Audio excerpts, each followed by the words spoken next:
सेना ने धमाकेदार दावा किया है कि उसने आधी रात में यूक्रेन के 117 ड्रोनों को तबाह कर डाला है।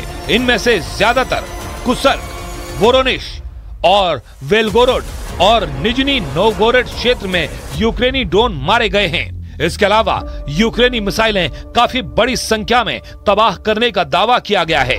रूस के सुखोई Su-34 बम वर्षकों से यूक्रेनी ठिकानों पर हमले होते हुए देखे गए। कुछ रिपोर्ट्स में यह भी दावा किया गया है कि यूक्रेन के कुछ ड्रोनों ने रूसी हवाई अड्डों पर हमला किया। रूस के नेशनल गार्ड ने कहा कि कुर्स्क परमाणु ऊर्जा संयंत्र में सुरक्षा बढ़ा दी गई है। कुर्स्क परमाणु ऊर्जा संयंत्र से सिर्फ 35 किलोमीटर दूर भीषण जंग चल रही है।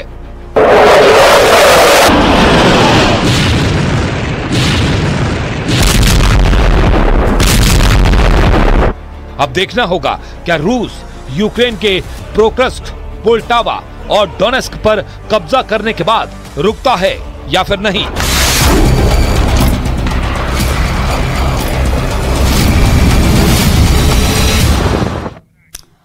और क्या भारत रूस यूक्रेन के बीच जारी जंग रुकवाएगा? दुनिया भर की निगाहें भारत की तरफ है। पुतिन से लेकर मेलोनी तक चाहते हैं कि भारत अहम भूमिका निभाए। और अब यह खबर है कि राष्ट्रीय सुरक्षा सलाहकार अजीत डोभाल रूस जा रहे हैं। डोभाल के मिशन मॉस्को का क्या है मकसद? क्या भारत शांति दूत बनेगा? क्या भारत जंग खत्म करवाएगा? इसी पर देखिए एक खास रिपोर्ट।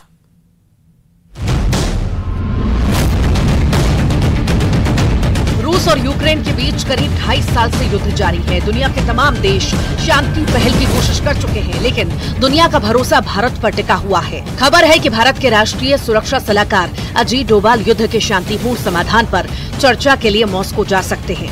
इटली की पीएम जॉर्जिया मेलोनी ने भी कहा कि इस संघर्ष को सुलझाने में भारत की भूमिका बेहद अहम हो सकती है। पीएम मोदी के कीव दौरे से कुछ दिन बाद उन्होंने भी जेलेंस्की से मुलाकात की थी। मेलोनी का ये बयान यूक्रेन के राष्ट्रपति से उनकी मुलाकात के बाद आया है। रूस के राष्ट्रपति व्लादिमीर पुतिन भी ये कह चुके हैं कि इसे सुलझाने में उन्हें भारत से ईमानदार कोशिश की उम्मीद है।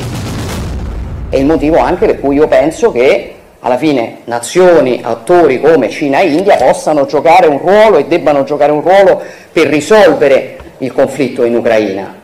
L'unica cosa che non si può fare, signori, è pensare che si risolve il conflitto in Ucraina mollando l'Ucraina al suo destino, perché questo non porterà pace, porterà caos, porterà guerre più vicine a casa nostra e porterà molte conseguenze economiche tanto più gravi di quanto oggi costa sostenere l'Ucraina.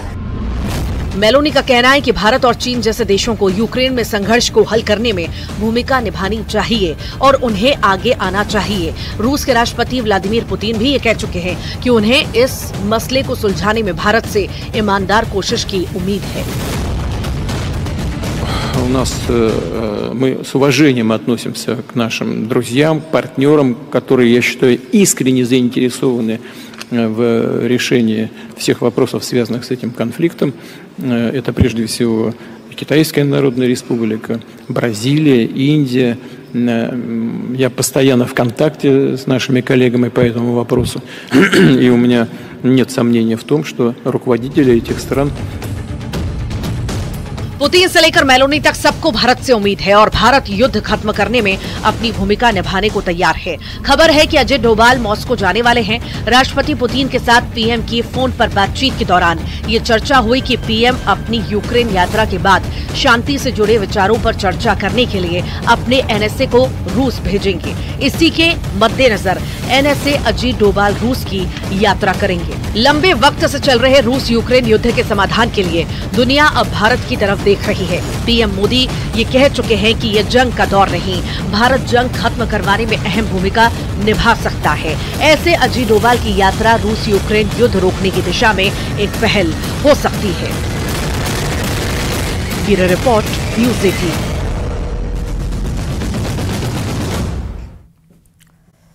Ukraine में पिछले 3 दिन के अंदर Putin की सेना ने 3 शहरों पर बहुत ही खतरनाक हमले किए और अब चौथा नंबर राजधानी कीव का हो सकता है। पुतिन के नए हमले भी ऐसे हैं कि यूक्रेन में जहां जहां मिसाइल गिरी वो जगह गाजा जैसी नजर आ रही है।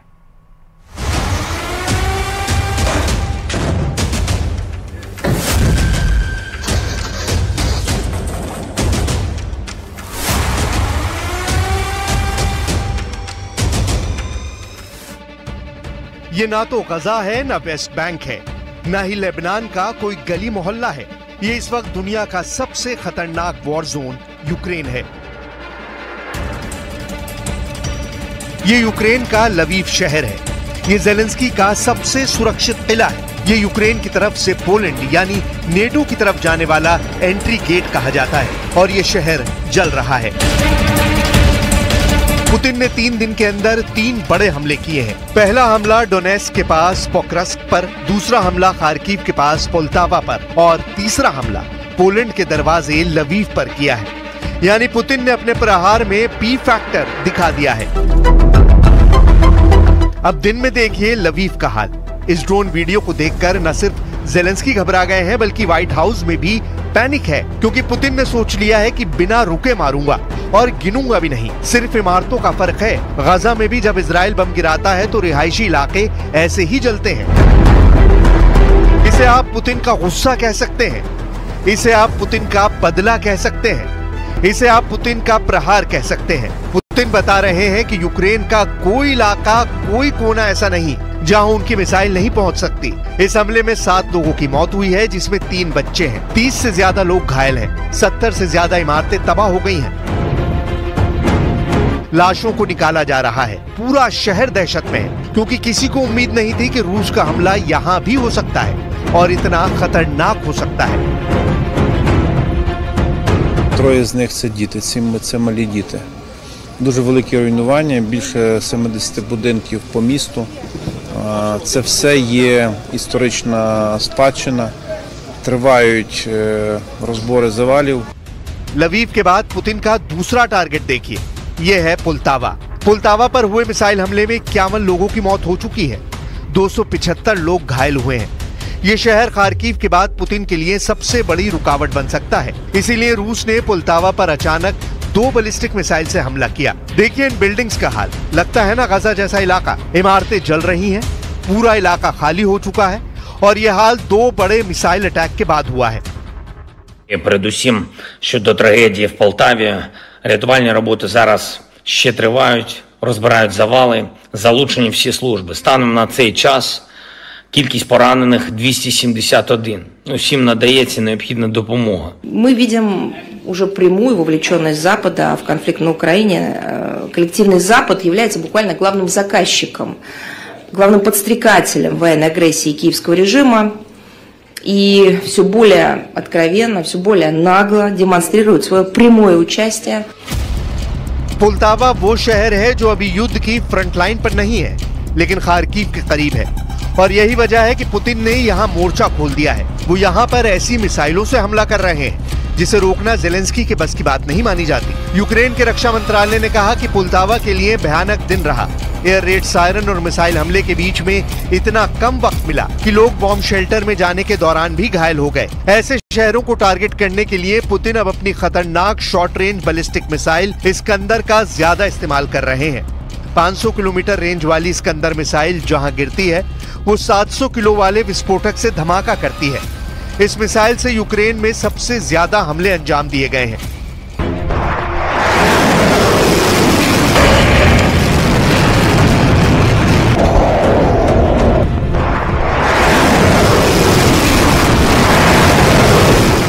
ये मिसाइल जहां गिरती है वहां ये हाल होता है। यूक्रेन का दावा है कि ये मिसाइल क्राइमिया से दागी गई, जहां से पोल्टावा की दूरी 400 किलोमीटर है। अब सवाल उठ रहा है कि पुतिन ऐसे शहरों को टारगेट क्यों कर रहे हैं जो डायरेक्ट फ्रंट लाइन पर नहीं है। यानी पोल्टावा के अलावा पोक्रास्क और पोलैंड के करीब लवीव को क्यों टारगेट किया गया है, वो भी ऐसी बमबारी के जरिए जिसे देखकर यूक्रेन के सैनिकों के पैर कांपने लगे।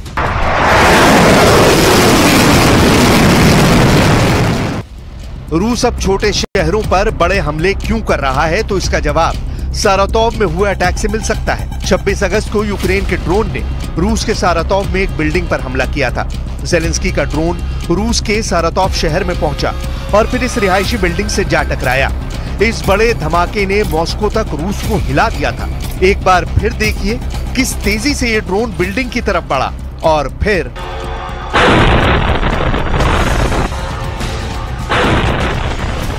ऐसे ही धमाकों का जवाब पुतिन अब पोल्टावा, पोक्रोस्क और पोलैंड के करीब लवीव शहरों पर हमले से दे रहे हैं। पुतिन के गुस्से वाले मीटर की सुई लाल सिग्नल देने लगी। अब आप कह सकते हैं कि पुतिन का अटैक मीटर लाल सिग्नल दे रहा था। पुतिन ने सारातोव में हुए हमले के बाद अपनी वॉर बैटरी फुल रिचार्ज की और बता दिया कि रूस वक्त आने पर कैसा जवाबी हमला करता है। बिल्डिंग में इससे जा टकराया है। किसने और क्यों किया इस हमले को अंजाम दिया गया, रिपोर्ट में देखिए आप।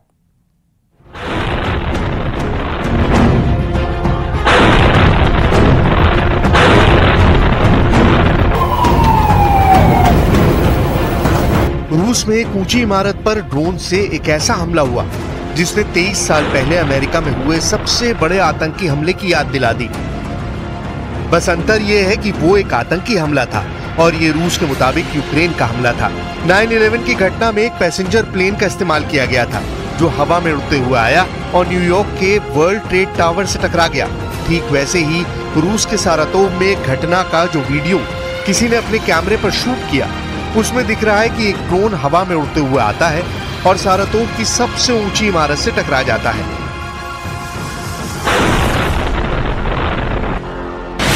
यह हमला खतरनाक था, कुछ भी हो सकता था। लेकिन सारातोव रीजन के गवर्नर के मुताबिक इस हमले में इमारत को थोड़ा नुकसान पहुंचा है।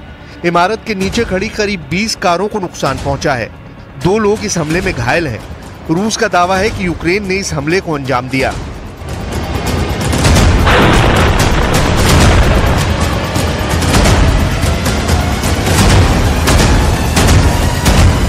यह हमला 9/11 के अटैक जैसा था। हमला 38 मंजिला वोल्गा स्काई रेजिडेंट बिल्डिंग पर हुआ। घटना के वीडियो में दिख रहा है कि बिल्डिंग के बीच में एक ड्रोन जा टकराया। ड्रोन की टक्कर से आग की लपटें उठी, साथ ही एक जोरदार धमाका सुनाई दिया। जिसने ड्रोन की टक्कर का वीडियो बनाया, उसकी आवाज में डर का एहसास था।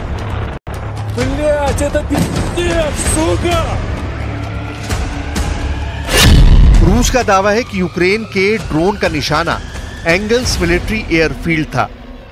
रूस के एयर डिफेंस सिस्टम ने कई ड्रोन मार गिराए। एक ड्रोन एयरफील्ड से 12 किलोमीटर पहले बिल्डिंग से टकराया।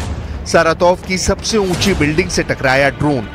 एक और ड्रोन एंगल्स शहर में एक बिल्डिंग से टकराया।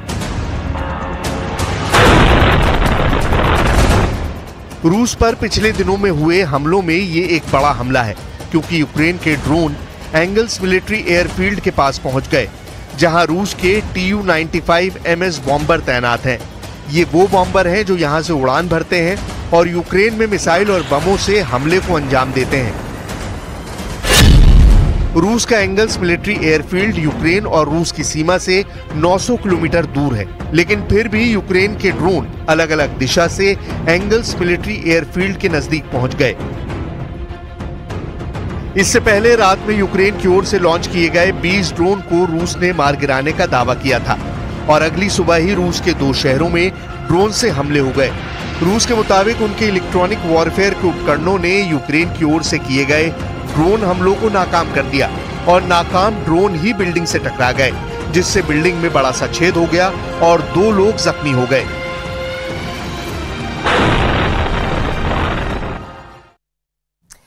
बहुत स्वागत है आप सभी का। आपके साथ मैं हूं ममता तिवारी। शुरुआत करते हैं स्पेशल रिपोर्ट की।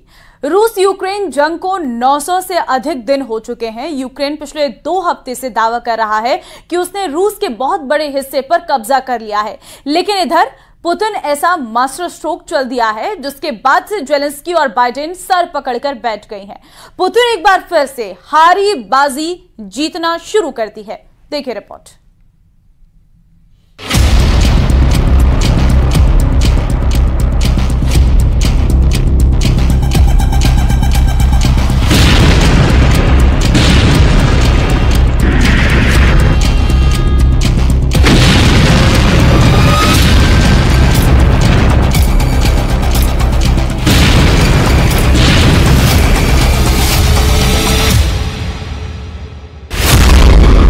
चूम ली कुरान। युद्ध क्षेत्र में पुतिन।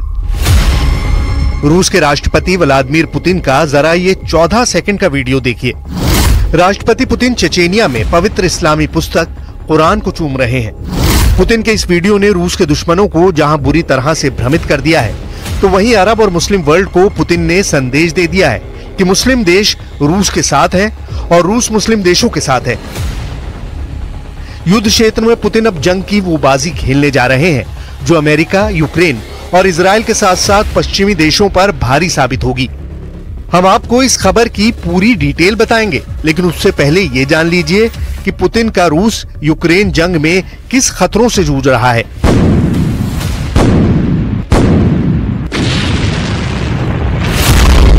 तबाह होगा यूक्रेन, पुतिन के साथ मुस्लिम वर्ल्ड। मुस्लिम देशों से पुतिन की नजदीकियां किसी से छिपी नहीं है। रूस के साथ चेचेनिया के लड़ाके जंग में जमकर यूक्रेन पर हमला कर रहे हैं। खासतौर से कमांडर रमजान कादिरव के इशारे पर यूक्रेन पर भीषण हमले हो रहे हैं। लेकिन रूस यूक्रेन जंग के 900 दिन बाद अचानक यूक्रेन ने पिछले 2 सप्ताह में रूस के 1263 वर्ग किलोमीटर इलाके पर कब्जा कर लिया। यूक्रेनी सेना का दावा है कि उसने रूस के अब तक 6 लाख से ज्यादा सैनिकों को मार डाला है। ज़ेलेंस्की लगातार टॉप कमांडरों के साथ मीटिंग कर रहे हैं और दावा कर रहे हैं कि रूस के कुर्स्क पर पूरी तरह से यूक्रेन का कब्जा हो चुका है।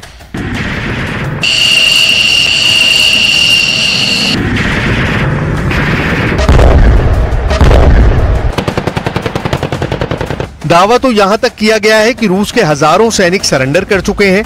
ऐसे हालात में पुतिन ने वो मास्टर स्ट्रोक खेला है जो यूरोप से लेकर अरब तक यूक्रेन, अमेरिका और इजराइल पर बहुत भारी पड़ने जा रहा है। जरा इसे समझ लीजिए कैसे।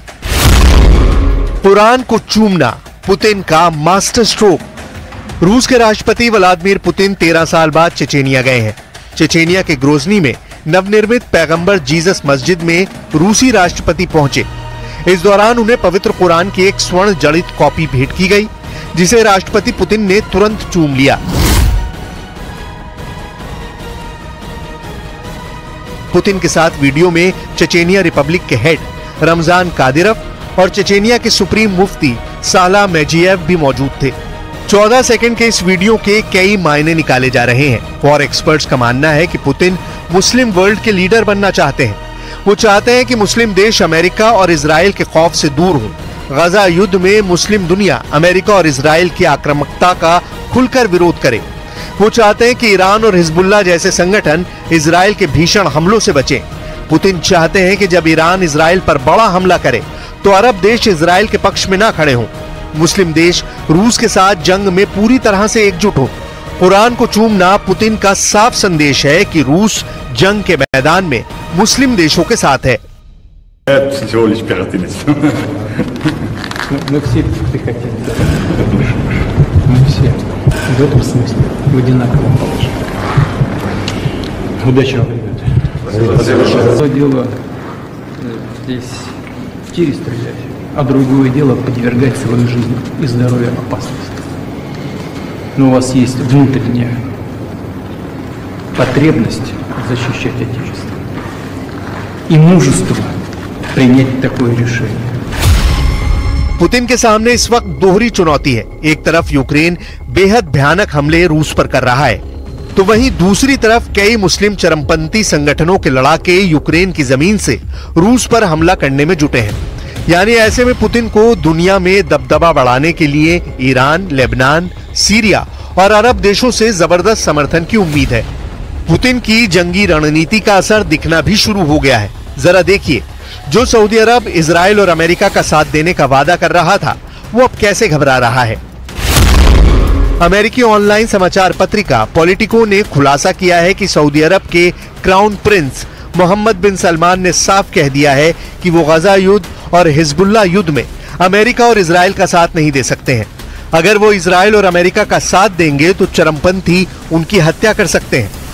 अमेरिकी ऑनलाइन समाचार पत्रिका पॉलिटिको ने खुलासा किया है कि सऊदी अरब के राजकुमार मोहम्मद बिन सलमान ने कांग्रेस के सदस्यों से कहा है कि वो अमेरिका और इजराइल के साथ एक बड़े समझौते पर आगे बढ़कर अपनी जान जोखिम में डाल रहे हैं, जिसमें सऊदी इजराइल संबंधों को सामान्य बनाना भी शामिल है।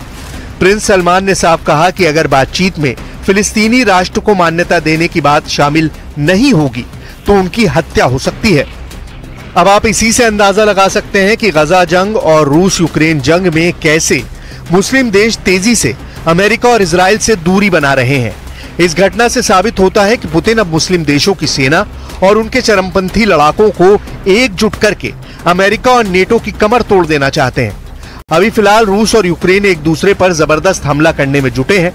हम आपको रूस और यूक्रेन के हमलों से जुड़ी कुछ तस्वीरें दिखा रहे हैं, जिससे आपको अंदाजा लग जाएगा कि आखिर जंग में कौन बाजी मार रहा है। ये वीडियो यूक्रेन के हवाई हमले का है, जिसमें यूक्रेनी ड्रोन रूसी सेना और हथियारों पर सीधा आत्मघाती हमला कर रहा है।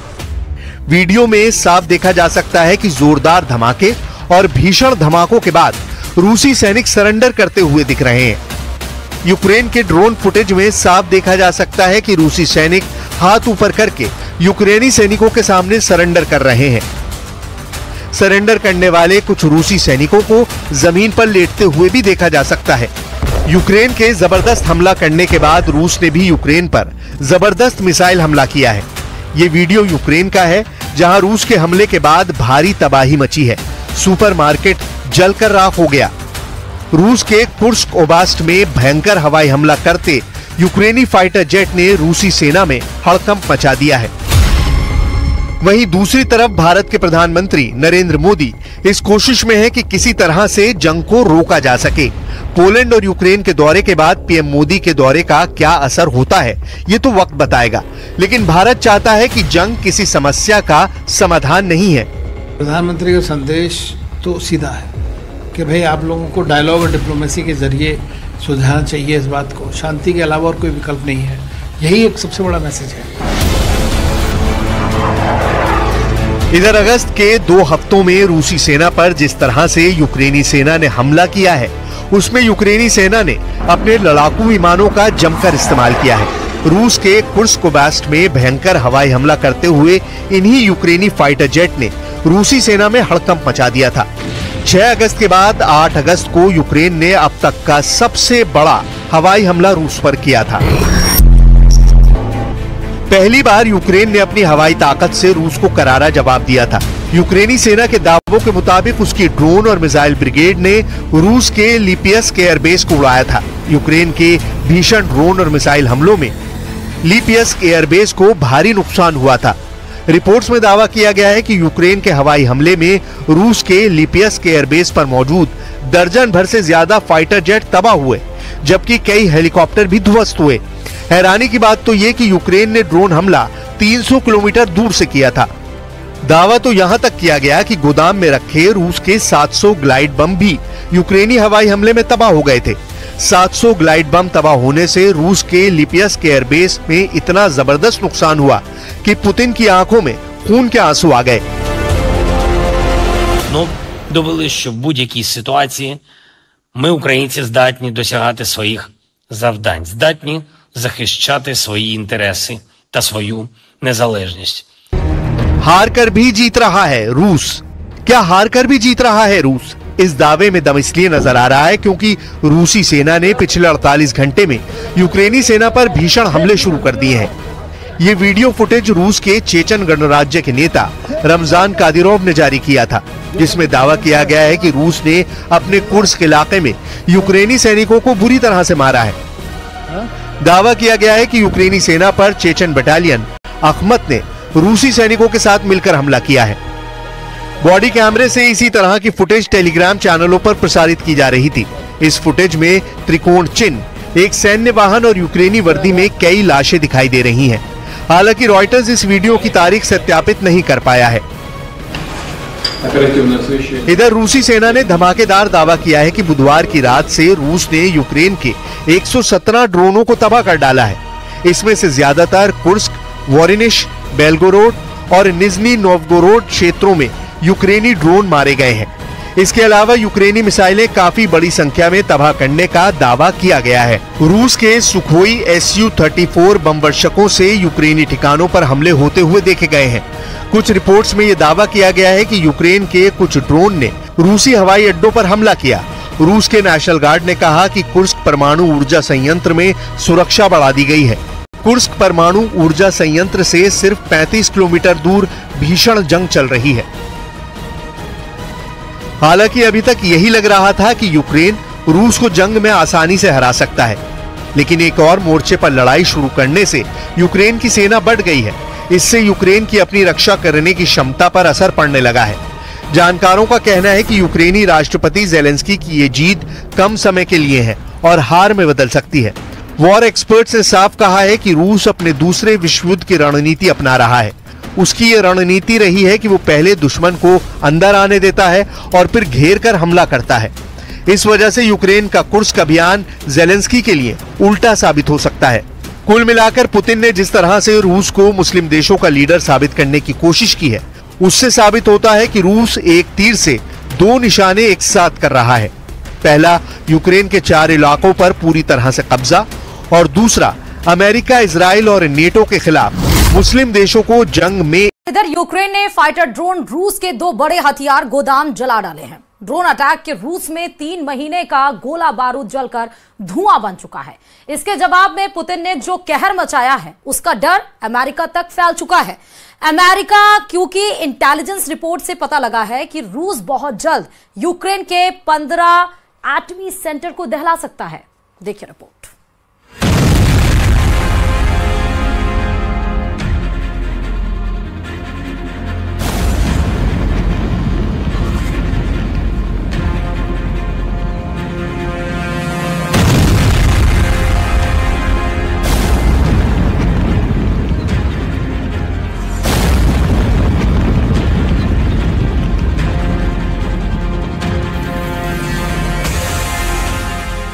क्या यूक्रेन में फट गया पुतिन का एटम बम?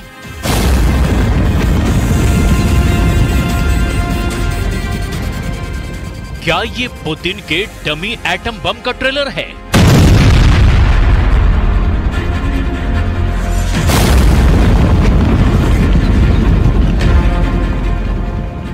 या फिर ज़ेलेंस्की ने कर दिया लॉन्ग रेंज मिसाइल का धमाका?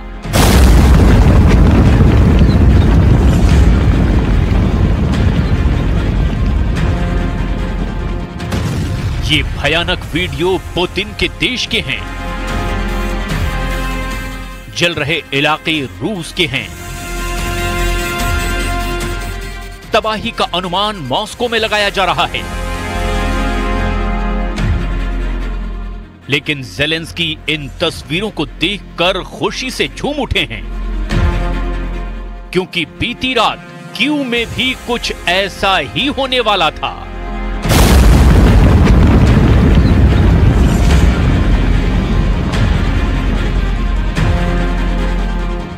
आधी रात मिरिन्स्की पैलेस से कुछ ही दूरी पर 81 फाइटर ड्रोन मंडराने लगे।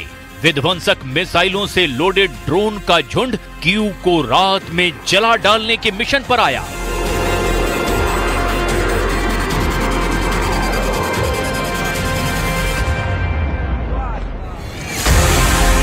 लेकिन यूक्रेन डिफेंस फोर्स की मुस्तैदी ने अनहोनी पर ब्रेक लगा दिया।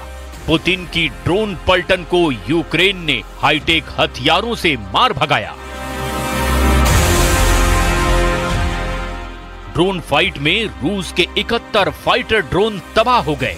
21 सितंबर की रात हुए भयानक युद्ध का अगला एपिसोड इससे भी विस्फोटक रहा। क्राइमिया में यूक्रेन ने 101 फाइटर ड्रोन से कोहराम मचा दिया। क्राइमिया में यूक्रेन के हमले से रूस की हालत खराब हो गई। रूस को बराबर की टक्कर दे रहा यूक्रेन गलती से भी क्राइमिया पर कब्जा कर लेता तो महाविनाश शुरू हो जाता।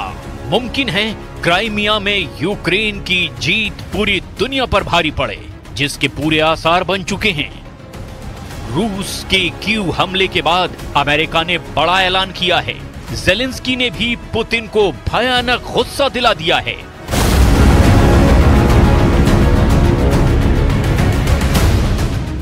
प्रेसिडेंट ज़ेलेंस्की ने एक बार फिर से रूस में लॉन्ग रेंज मिसाइल से हमले की डिमांड अमेरिका के सामने रखी है। ज़ेलेंस्की ने ऐलान किया है कि अगले अमेरिकी दौरे में वो इस डिमांड को पूरी करवाने के लिए पूरा जोर लगाएंगे। अमेरिका ने लॉन्ग रेंज मिसाइल अटैक की अनुमति भले ही अभी तक नहीं दी, लेकिन यूक्रेन को हथियारों की सप्लाई में इजाफा करने का वायदा फिर दोहराया है। अमेरिकी राष्ट्रीय सुरक्षा परिषद में यूरोप के वरिष्ठ निदेशक माइकल कारपेंटर ने ऐलान किया है कि यूक्रेन को पश्चिमी देशों से ज्यादा मदद मिलने जा रही है। पुतिन को वॉर जोन से भी बैड न्यूज मिल रही है। रूसी सेना के 2 बड़े हथियार डिपो को ज़ेलेंस्की ने जलाकर राख बना दिया है।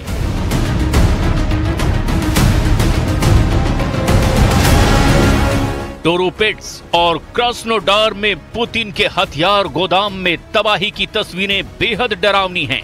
टोरोपेट्स में रूस के हथियार डिपो में 30,000 टन बारूद बर्बाद हुआ। इस हथियार डिपो में 75,000 से ज्यादा बारूदी शेल जला करके खाक कर दिए गए। रूस का यह हथियार गोदाम इतना बड़ा था कि इसके हथियार से रूस 3 महीने तक युद्ध लड़ सकता था। Варто відзначити наших воїнів за влучність. Влучність саме на території ворога. Це те, що змінює ситуацію принципово. Наша здатність повертати війну додому в Росію.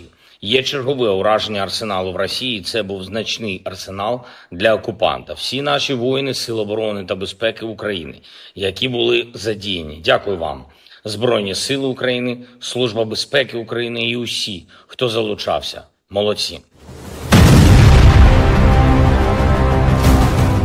रूस जब तक टोरोपेट्स डिपो की तबाही का अंदाजा लगा पाता, तब तक ज़ेलेंस्की ने उसके दूसरे हथियार गोदाम को मिसाइल धमाके से उड़ा दिया।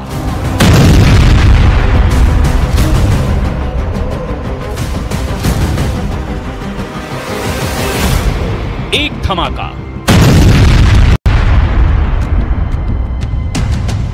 फिर सीरियल ब्लास्ट,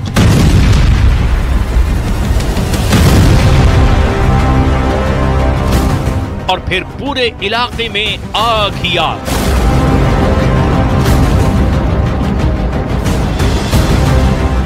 आसमानी लपटें और गोलों का ऐसा गुबार जो उस धमाके का एहसास कराता है जिसे एटम बम का धमाका कहते हैं।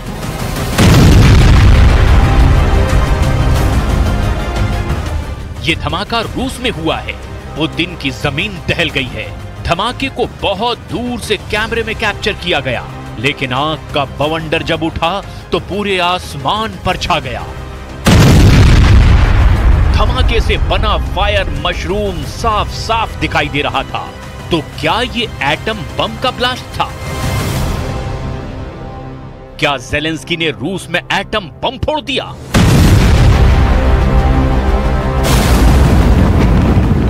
यूक्रेन को परमाणु बम किसने दिया?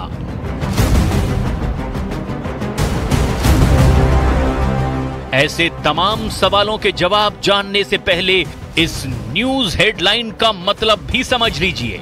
रूस यूक्रेन युद्ध के बीच आया ये सबसे भयानक अलर्ट है।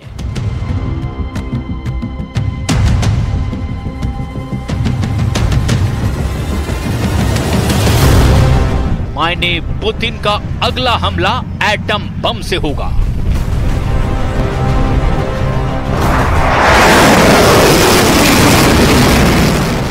प्लान बन चुका है। यूक्रेन को अब सरेंडर करवाने के लिए पुतिन सबसे विनाशकारी हथियारों को अब युद्ध में इस्तेमाल करने वाले हैं।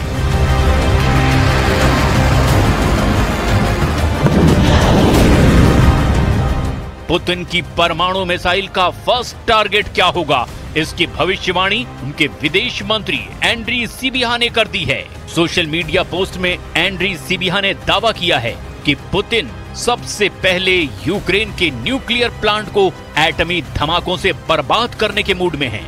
यूक्रेन की खुफिया रिपोर्ट का हवाला देकर पुतिन के परमाणु अटैक की प्लानिंग कुछ यूं बताई जा रही है। पुतिन यूक्रेन के एटमी सेंटर को एयर स्ट्राइक कर कंट्रोल न्यूक्लियर धमाके में तबाह कर सकते हैं। पुतिन का न्यूक्लियर अटैक यूक्रेन में विंटर सीजन से पहले हो सकता है। ज़ेलेंस्की के चीफ ऑफ स्टाफ एंड्री यर्मक ने भी परमाणु त्रासदी की टाइमिंग अक्टूबर बताई है। खुफिया इनपुट में ये पता लगा है कि रूस टेक्निकल परमाणु हथियार का इस्तेमाल करने का प्लान बना रहा है।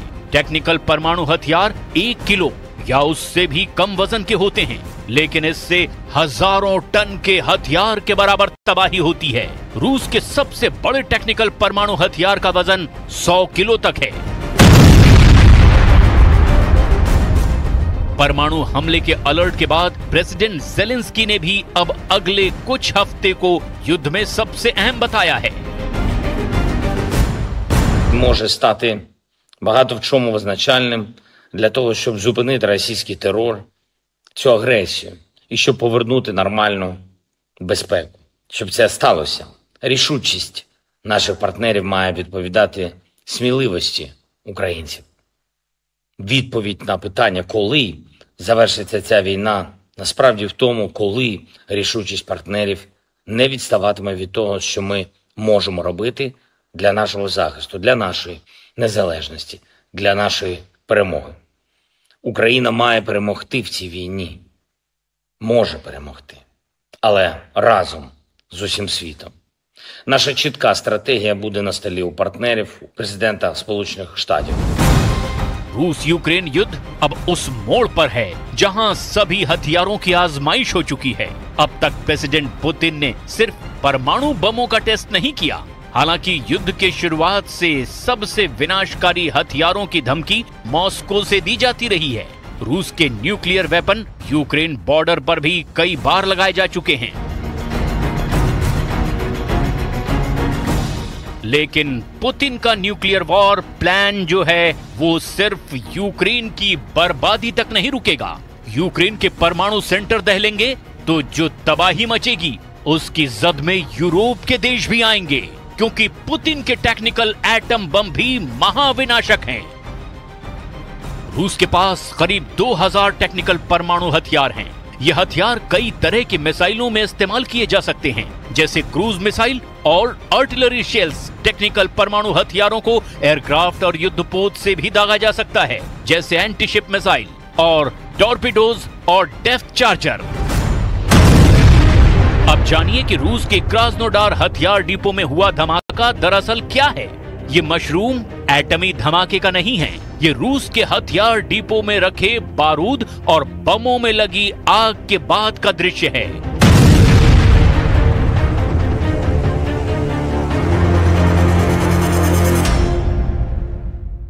जिससे लगी आग के बाद आसमान में मशरूम की तरह आग का गोला बना। एटम बम के धमाके से जो मशरूम क्लाउड बनता है, तब धुएं का गुबार आसपास के इलाके को पूरी तरह ढक लेता है।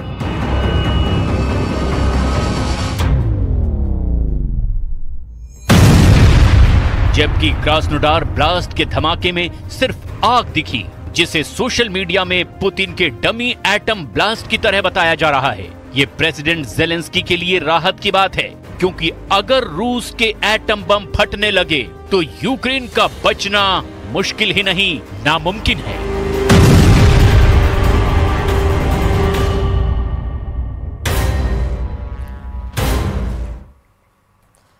और अब स्पेशल रिपोर्ट में बात कर लेते हैं सीधे रूस यूक्रेन जंग में जिसका डर था उसकी, क्योंकि अब वही होने जा रहा है। पुतिन ने तीसरे विश्व युद्ध को ध्यान में रखकर अब नाटो देशों पर सीधा हमला करना एक तरफ से शुरू कर दिया है। राष्ट्रपति पुतिन के आदेश इस वक्त कुर्स्क में रूसी सेना यूक्रेन और नाटो को बुरी तरह से रगड़कर मार रही है। क्या कुछ माजरा है, देखिए रिपोर्ट में।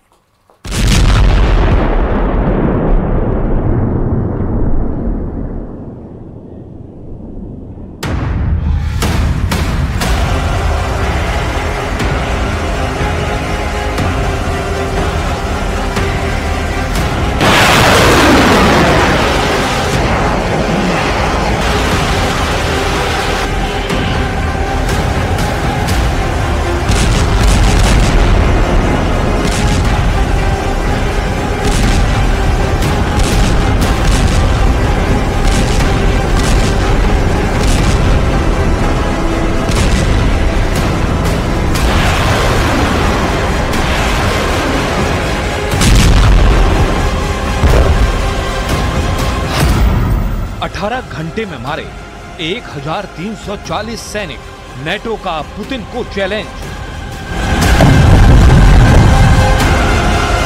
अब लगभग ये पूरी तरह से साफ हो चुका है कि नेटो यूक्रेन को हारने नहीं देगा और पुतिन यूक्रेन को जीतने नहीं देंगे। 940 दिन से चली आ रही जंग में रूस यूक्रेन युद्ध अब ऐसे विनाशकारी चरण में पहुंच चुका है जहां सिर्फ और सिर्फ एक ही रास्ता बचा है, रूस के साथ नेटो का तीसरा विश्व युद्ध।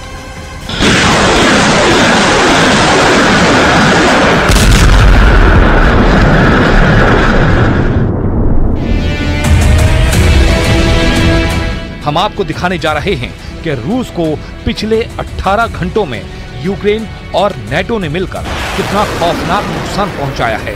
वहीं हम आपको ये भी दिखाने जा रहे हैं कि रूस ने नेटो और यूक्रेन को तबाह करने के लिए कितने बड़े पैमाने पर तैयारी पूरी कर ली है। हम आपको ये भी बताएंगे कि पुतिन ने नेटो के 32 देशों से एक साथ जंग के लिए बेलारूस, उत्तर कोरिया, ईरान और चीन के साथ मिलकर क्या वॉर प्लान बनाया है।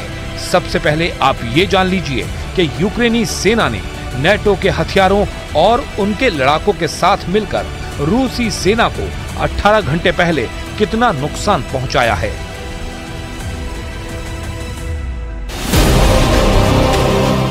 यूक्रेनी सेना के दावों के मुताबिक उसकी सेना ने 19 सितंबर से 20 सितंबर के बीच रूसी सेना के 1340 सैनिकों को मारने का दावा किया है। इसके अलावा रूस की 35 तोपें महज 18 घंटे के अंदर तबाह करने का दावा किया गया है। वहीं रूस के 118 बख्तरबंद लड़ाकू वाहन, 20 टैंक भी उड़ाने का दावा यूक्रेन की सेना कर रही है। आखिरी जंग, पुतिन का तीसरा विश्व युद्ध। और अब बात इटली की प्रधानमंत्री जॉर्जिया मेलोनी की कि किस तरह से वो व्लादिमीर जेलेंस्की से मिलने के बाद बहुत ज्यादा तनाव में हैं और जेलेंस्की को एक ऐसा मैसेज मिला है जिसने उनकी नींद उड़ा दी है। सवाल है कि जॉर्जिया मेलोनी ने जेलेंस्की से ऐसा क्या कहा जिसके बाद पुतिन ने यूक्रेन के 3 शहरों पर हमले अचानक बढ़ा दिए। देखिए रिपोर्ट।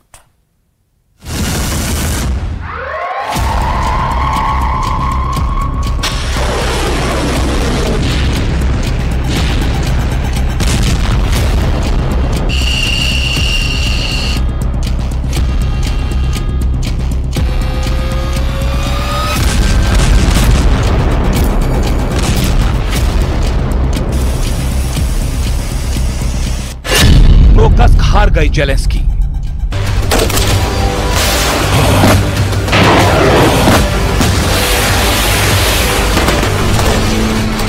क्या यूक्रेन प्रोकस्क भी हारने जा रहा है?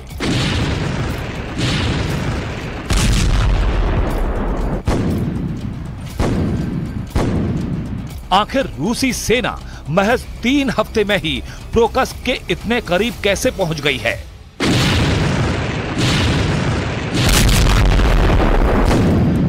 क्या यूक्रेनी सेना रूसी हमलों का सामना नहीं कर पा रही?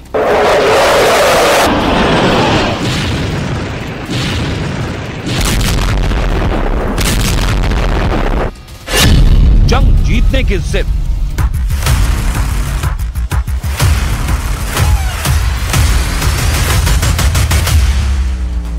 अब तो नेटो के 32 देश भी यूक्रेन को बचा नहीं पा रहे हैं। अमेरिका, ब्रिटेन, जर्मनी और फ्रांस के हथियार भी रूस को आगे बढ़ने से रोक नहीं पा रहे। आखिर जेलेंस्की करें तो क्या करें? जंग के 926 दिन बाद भी जेलेंस्की के सामने सबसे बड़ा सवाल यही है कि आखिर पुतिन चाहते क्या हैं?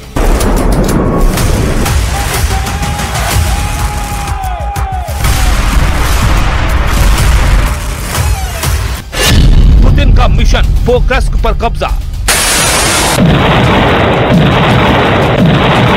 जरा इस एनिमेशन को देखिए और पूरी खबर को समझिए। रूस ने यूक्रेन पर क्या बढ़त हासिल की है? रूसी रक्षा मंत्रालय के दावों के मुताबिक रूसी सेना यूक्रेन के प्रोकस्क पर किसी भी वक्त पूरी तरह से कब्जा कर सकती है। दावों के मुताबिक रूसी सेना पिछले 3 हफ्तों से भीषण जंग में पोक्रस्क के बेहद करीब पहुंच चुकी है। पोक्रस्क से सिर्फ 16 किलोमीटर दूर रूसी सेना ने एक बस्ती पर कब्जा कर लिया है। दावा किया गया है कि रूस के हमले इतने तेज थे कि यूक्रेनी सेना जंग छोड़कर भाग गई। पोक्रस्क से लगभग 16 किलोमीटर दूर दक्षिण पूर्व में रूसी सेना ने यूक्रेन की सेना के होश उड़ा दिए हैं। पोक्रस्क को रूसी सेना ने दूसरा बखमूत बना दिया है।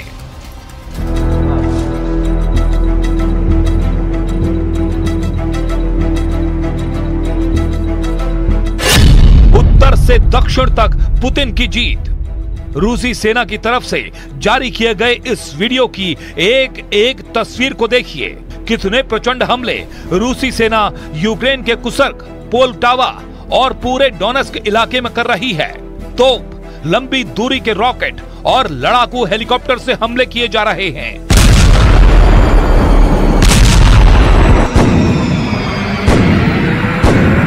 इस वीडियो में दावा किया गया है कि रूस ने उत्तर से दक्षिण यूक्रेन तक 100 से ज्यादा मोर्चों पर यूक्रेनी सेना के होश उड़ा दिए हैं। दावा तो यहां तक किया गया है कि पिछले 48 घंटे में डोनेस्क, डॉनबॉस, लवीव, पोक्रस्क में हालात बखमूत जैसे हो गए हैं। बखमूत को पूर्वी यूक्रेन का किला कहा जाता था, जिस पर रूस ने कब्जा कर लिया है। रूस की तरफ से जारी ये वीडियो भी यूक्रेन के पोक्रस्क का है, जहां रूस का तोपखाना रॉकेट ब्रिगेड पोक्रस्क बॉर्डर पर भयंकर हमले कर रही है। रूसी सेना और तोप लगातार रैपिड फायर करने में लगे हैं। अब आप ये भी जान लीजिए कि पिछले एक हफ्ते में यूक्रेनी सेना पर रूसी सेना कैसे भारी पड़ती जा रही है। 24 घंटे पहले रूसी सेना ने पोक्रस्क से महज 16 किलोमीटर दूर यूक्रेनी नागरिकों की बस्ती कलिनोव पर कब्जा कर लिया है। रूसी रक्षा मंत्रालय ने भी दावा किया है कि उसकी सेना ने पिछले हफ्ते में डोनेस्क में 6 बस्तियों पर कब्जा कर लिया और किंजल हाइपरसोनिक मिसाइलों जैसे लंबी दूरी के सटीक हथियारों से यूक्रेन के 17 सैन्य ठिकानों को पूरी तरह से तबाह कर दिया। इसके अलावा मॉस्को की तरफ यूक्रेन की राजधानी कीव पर जबरदस्त हमले हुए हैं। दावों के मुताबिक आधी रात में रूस ने यूक्रेन पर 67 भीषण और खतरनाक ड्रोन से हमले किए। यूक्रेनी सेना के मुताबिक पूरी रात रूस ने कीव पर ड्रोन हमले किए। हालांकि यूक्रेन की वायुसेना का दावा है कि उसने 67 रूसी ड्रोन में से 58 ड्रोन मार गिराए हैं, लेकिन यूक्रेन के एयर डिफेंस सिस्टम 11 इलाकों को नहीं बचा पाए। जेलेंस्की खुद भी मान चुके हैं कि 109 मोर्चों पर रूस से भीषण जंग चल रही है। В результате активных и решительных действий подразделений группировки Войск-Центр освобождены населенные пункты Кирова, Птичья, Скучная, Карловка, Заветная и Журавка Донецкой Народной Республики। इधर जेलेंस्की लगातार अपने टॉप कमांडरों के साथ मीटिंग करने में जुटे हैं। जेलेंस्की नक्शे पर बार बार अपने कमांडरों से यही समझने की कोशिश में हैं कि हम रूस को कुर्स्क में कैसे हराएं और डोनेस्क इलाके को रूसी कब्जे से कैसे बचाएं। Обов'язково російська наволоч відповість за цей удар. Ми знову і знову кажемо усім у світі, хто має силу, щоб зупинити цей терор. Системи ППО і ракети до них потрібні в Україні, а не десь там на складі. हारते यूक्रेन को देखकर नेटो भी फुल एक्टिव हो चुका है। अमेरिका, फ्रांस, जर्मनी और ब्रिटेन के साथ पोलैंड, लुथियाना भी यूक्रेन को हथियारों की सप्लाई तेज करने में जुट गए हैं।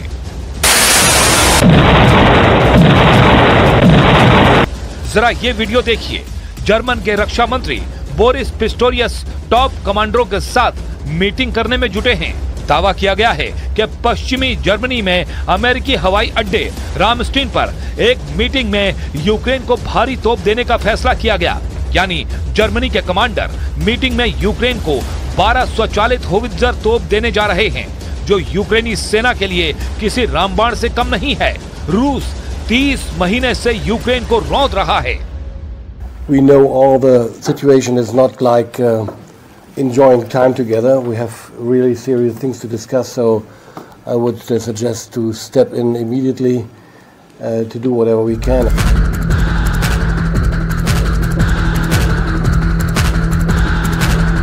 हैरानी की बात तो ये है, जहां एक तरफ जेलेंस्की यूक्रेन की जीत के दावे कर रहे हैं, तो वहीं दूसरी तरफ यूक्रेनी सेना के commander in chief Alexander Syrskyi ये मानने को मजबूर हुए हैं कि रूस के 30,000 से ज्यादा सैनिक कुर्स्क से पोक्रस्क सेक्टर की तरफ बढ़ रहे हैं। लेकिन हम रूसी सेना को ना तो कुर्स्क पर रोक पाए हैं और ना ही पोक्रस्क सेक्टर में। इधर पिछले महीने अगस्त के 2 हफ्तों में रूसी सेना पर जिस तरह से यूक्रेनी सेना ने हमला किया था, उसमें यूक्रेनी सेना ने अपने लड़ाकू विमानों का जमकर इस्तेमाल किया था। रूस के कुसर्क ओब्लास्ट में भयंकर हवाई हमला करते हुए इन्हीं यूक्रेनी फाइटर जेट ने हड़कंप मचा दिया था। 6 अगस्त के बाद 8 अगस्त को यूक्रेन ने अब तक का सबसे बड़ा हवाई हमला रूस पर किया था। पहली बार यूक्रेन ने अपने हवाई ताकत से रूस को करारा जवाब दिया था। यूक्रेनी सेना के दावों के मुताबिक उसकी ड्रोन और मिसाइल ब्रिगेड ने रूस के लिपियस्क एयरबेस को उड़ाया था। यूक्रेन के भीषण ड्रोन और मिसाइल हमलों में लिपियस्क एयरबेस को भारी नुकसान हुआ था।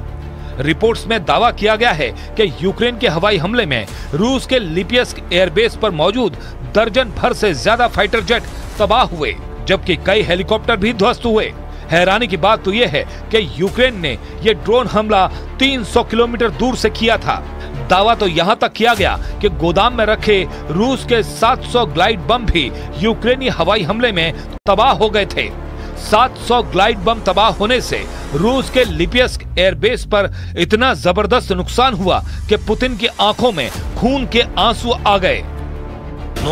Довели, що в будь-якій ситуації ми, українці, здатні досягати своїх завдань, здатні захищати свої інтереси та свою незалежність.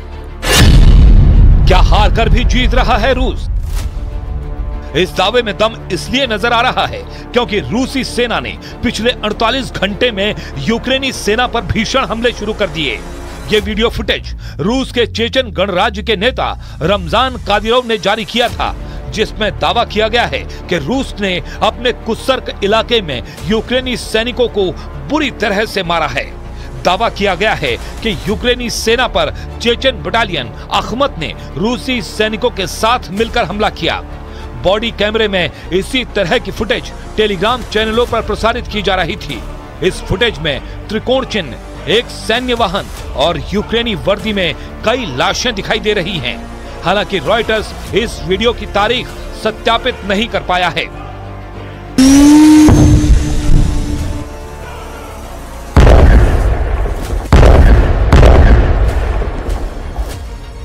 इधर रूसी सेना ने धमाकेदार दावा किया है कि उसने आधी रात में यूक्रेन के 117 ड्रोनों को तबाह कर डाला है। इनमें से ज्यादातर कुसर्क, वोरोनिश और वेलगोरोड और निजनी नोवगोरोड क्षेत्र में यूक्रेनी ड्रोन मारे गए हैं। इसके अलावा यूक्रेनी मिसाइलें काफी बड़ी संख्या में तबाह करने का दावा किया गया है।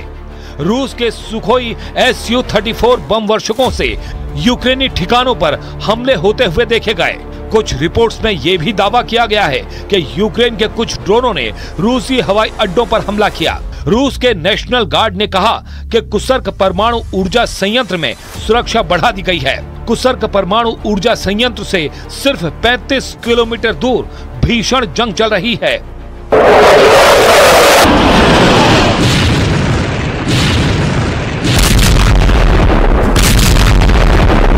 अब देखना होगा क्या रूस यूक्रेन के प्रोक्रस्ट, पोल्टावा और डोनेस्क पर कब्जा करने के बाद रुकता है या फिर नहीं।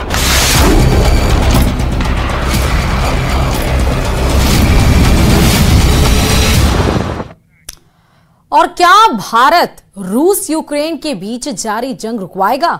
दुनिया भर की निगाहें भारत की तरफ है। पुतिन से लेकर मेलोनी तक चाहते हैं कि भारत अहम भूमिका निभाए और अब यह खबर है कि राष्ट्रीय सुरक्षा सलाहकार अजीत डोभाल रूस जा रहे हैं। डोभाल के मिशन मॉस्को का क्या है मकसद? क्या भारत शांति दूत बनेगा? क्या भारत जंग खत्म करवाएगा? इसी पर देखिए खास रिपोर्ट।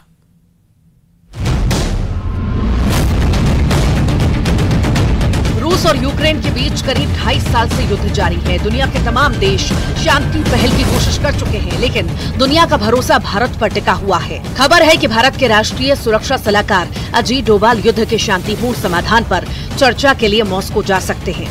इटली की पीएम जॉर्जिया मेलोनी ने भी कहा कि इस संघर्ष को सुलझाने में भारत की भूमिका बेहद अहम हो सकती है। पीएम मोदी के कीव दौरे से कुछ दिन बाद उन्होंने भी जेलेंस्की से मुलाकात की थी। मेलोनी का ये बयान यूक्रेन के राष्ट्रपति से उनकी मुलाकात के बाद आया है। रूस के राष्ट्रपति व्लादिमीर पुतिन भी ये कह चुके हैं कि इसे सुलझाने में उन्हें भारत से ईमानदार कोशिश की उम्मीद है।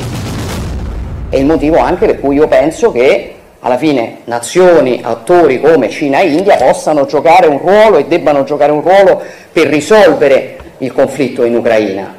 L'unica cosa che non si può fare, signori, è pensare che si risolve il conflitto in Ucraina mollando l'Ucraina al suo destino, perché questo non porterà pace, porterà caos, porterà guerre più vicine a casa nostra e porterà molte conseguenze economiche tanto più gravi di quanto oggi costa sostenere l'Ucraina. Meloni का कहना है कि भारत और चीन जैसे देशों को Ukraine में संघर्ष को हल करने में भूमिका निभानी चाहिए और उन्हें आगे आना चाहिए। रूस के राष्ट्रपति व्लादिमीर पुतिन भी ये कह चुके हैं कि उन्हें इस मसले को सुलझाने में भारत से ईमानदार कोशिश की उम्मीद है। У нас мы с уважением относимся к нашим друзьям, партнерам, которые, я считаю, искренне заинтересованы в решении всех вопросов, связанных с этим конфликтом. Это прежде всего Китайская Народная Республика, Бразилия, Индия. Я постоянно в контакте с нашими коллегами по этому вопросу. И у меня нет сомнения в том, что руководители этих стран पुतिन से लेकर मेलोनी तक सबको भारत से उम्मीद है और भारत युद्ध खत्म करने में अपनी भूमिका निभाने को तैयार है। खबर है कि अजय डोभाल मॉस्को जाने वाले हैं। राष्ट्रपति पुतिन के साथ पीएम की फोन पर बातचीत के दौरान ये चर्चा हुई कि पीएम अपनी यूक्रेन यात्रा के बाद शांति से जुड़े विचारों पर चर्चा करने के लिए अपने एनएसए को रूस भेजेंगे। इसी के मद्देनजर एनएसए अजीत डोभाल रूस की यात्रा करेंगे। लंबे वक्त से चल रहे रूस यूक्रेन युद्ध के समाधान के लिए दुनिया अब भारत की तरफ देख रही है। पीएम मोदी ये कह चुके हैं कि ये जंग का दौर नहीं, भारत जंग खत्म करवाने में अहम भूमिका निभा सकता है। ऐसे अजीत डोभाल की यात्रा रूस यूक्रेन युद्ध रोकने की दिशा में एक पहल हो सकती है। Bureau report, news 18।